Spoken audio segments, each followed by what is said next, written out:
A group of friends goes to a cabin in the woods only to encounter humanoid aliens. Are they going to survive the night?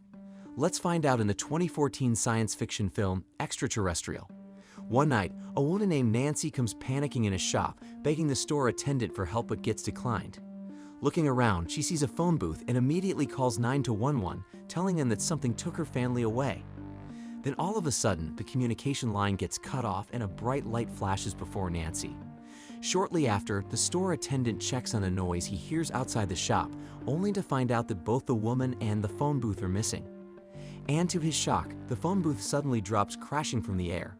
The next day, the town sheriff named Murphy and his men go to the shop to investigate. After the store attendant tells him what happened, Murphy checks on what's left of the phone booth and sees a wallet that belongs to Nancy, wondering where she might have gone.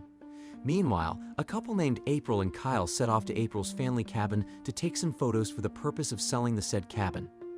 As it turns out, April's parents are divorced and her mother wants to sell the property, asking April to take some photos of the cabin as her mother doesn't want to spend extra money for the real estate agent to do it. But to her surprise, Kyle invited their friends Melanie and Seth, with the latter bringing his girlfriend Lex. April's kind of frustrated that Kyle doesn't notify her about this early on, but he promises that they will have a lot of fun. After a while, the group hits the road and Seth stupidly shoots a firework from their running car, calling the attention of Murphy.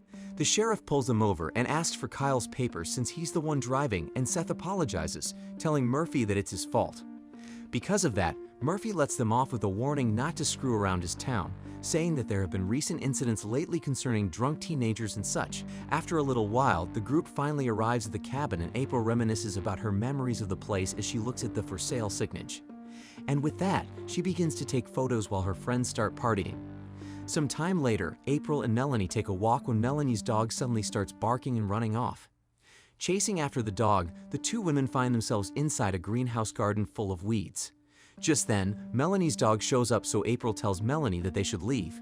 But she bumps into the masked garden owner that's wielding an axe. He only calms down when April tells him that her parents owns the cabin nearby.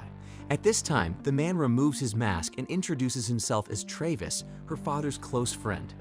Travis then takes the two women in his place, apologizing for scaring them. There, Melanie notices all the computers and scanners Travis has and asks him about them. In turn, he explains that he uses it to detect what he thinks is a secret military aircraft, saying that the government has been using the place as an area of testing since the end of the Cold War. Overwhelmed, Melanie changes the subject and buys weeds from him instead. Subsequently, the two women go back to their friends. A little later, Kyle asks April to go into another room to talk privately, and to her surprise, he proposes to her. Unfortunately, April declines, reasoning that she doesn't really believe in the concept of marriage and that she will leave for New York soon after receiving a job offer there. This frustrates Kyle, causing him to storm outside, where their friends are waiting to congratulate them, which doesn't go well as planned. Later that night, the friends are drunk and Kyle confronts April for rejecting his proposal when they suddenly witness an aircraft crashing nearby. Checking on it, everyone is surprised to see that it's actually an alien spaceship. But what scares them more is the footprints they find that lead to the direction of the cabin. As they go back to the cabin, they deliberate on what to do until they decide to leave the place. But all of a sudden, the power gets cut off. Thinking that it's just the breaker, they all head down to the basement to fix it. Shortly after, they hear Melanie's dog barking, followed by a loud thud and the sound of glass shattering. Due to that, April looks for his father's gun in the basement before going back upstairs. Looking for what caused the noise, April manages to shoot something that tries to grab her from the back door. Seeing what it is, they finally confirm that it's a humanoid alien. Scared, they all get into the car and drive away, but the only road back to town is blocked by a fallen tree. And to their horror, another spacecraft hovers above them. Panicking, Lex gets out of the car to run away, but she gets taken by a beam of light coming from the alien ship. Seeing this, the rest quickly run in fear until they find themselves outside Travis' property. The group explains to him what happened to them, and Travis realizes that in his alien spaceship that he has been detecting all along. According to him, there's a theory that says that the US government and the aliens packed a treaty after the incident that happened in Roswell, New Mexico. The treaty indicates that the government will allow aliens to take humans and they will clean up after the aliens' mess in exchange for allowing humans to live in peace. However, since April shot an alien, the treaty just gets broken and they're now going for revenge. And as if on cue, another alien spaceship arrives, cutting the power off of the place. Travis gives them emergency light sticks and orders them to get back into the cabin while he faces the alien. Unfortunately for him, this costs him his life as the alien easily kills him. On the other part of the woods, Murphy finds an abandoned camper van and is surprised to see Nancy inside. Because of this, he calls for the response team, assuring Nancy that she will be fine. In turn, she tells him that he needs to help more people up there, saying that the aliens are returning some people back to Earth as they did to her, but there are still people trapped in the alien's ship. Hearing this, Murphy gets into his car and looks at the missing poster of his wife, thinking that the aliens might be the reason why she's gone. Meanwhile, the group finally gets back to the cabin and they immediately board up all the windows. Not long after, they realize that the alien is already outside the door. Worse, a light shines outside and they think they're surrounded. With no other way out, Seth takes the gun and shoots when the door bursts open. It is then revealed that it's just Murphy and his partner, and they're luckily not hit by Seth. The police arrest Seth and the others while April tells Murphy their situation, saying that they were attacked by an alien. To prove it, she and Kyle take Murphy to the pool where they left the alien earlier, only to find nothing. Suddenly, they hear a noise coming from the barn, so the sheriff decides to investigate. There, he's horrified to find Melanie's dog dead and the alien who escapes through the window. As Murphy goes back to the car, he tells his partner that the group is telling him the truth.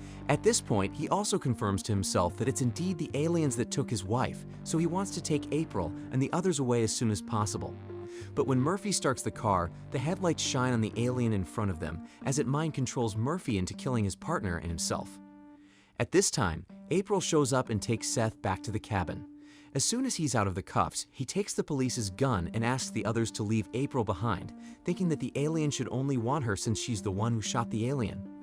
But nobody wants to do it, so he goes out to the woods alone where he gets abducted by the aliens. At the same time in the cabin, April, Kyle, and Melanie are attacked as well. Wanting to save the women, Kyle locks April and Melanie in the basement in an attempt to face the alien alone. Meanwhile, Melanie doesn't want the aliens to take her, so she overdoses herself on sleeping pills, taking out herself. Alone, April decides to fight back and heads upstairs, only to find blood trails on the floor, signifying that Kyle is already taken by the alien. Because of this, she goes out of the cabin and shoots some fireworks to call the attention of the alien, so they can take her as well. And not long after, they do come back for her. When she wakes up, April finds herself in a cocoon-like goo. Making her way out of the disgusting place, she wanders around the dark hallways and realizes that she's on the alien's mothership. Seth, on the other hand, is on the other part of the mothership, being branded as the new test subject for more bizarre medical experiments. Going back to April, she makes her way to find Kyle when she realizes that the dark hallways are full of dead humans and alien-human hybrids. Luckily for her, she finds Kyle immediately and does everything she can to wake him up, realizing that she cannot live without him. When he wakes up, the couple hugs and they don't notice that there are 3 aliens looking at them. But to their surprise, the aliens just send them back to Earth. Upon waking up, April and Kyle wake up in the field and they immediately look for a way to get back to town. Not long after, they find soldiers around the crash site from last night and run to them, hoping that they can be of help. Unexpectedly, the soldiers shoot April and Kyle. As they lie wounded, April gives back the engagement ring to Kyle, which he puts on her ring finger. Just then, the soldiers secure the kill on the two and incinerate them, leaving no witness to the existence of the aliens. The movie ends with soldiers cleaning up the place while doctors are attending to the wounded alien that April shot, confirming Travis' theory about the treaty between the US government and the aliens. Extraterrestrial is a really good film. Although the plot is simple, the execution is very effective. There are no extra dramas or unnecessary plot lines. They just focused on one storyline. And that is what makes Extraterrestrial a commendable and recommendable film in my opinion.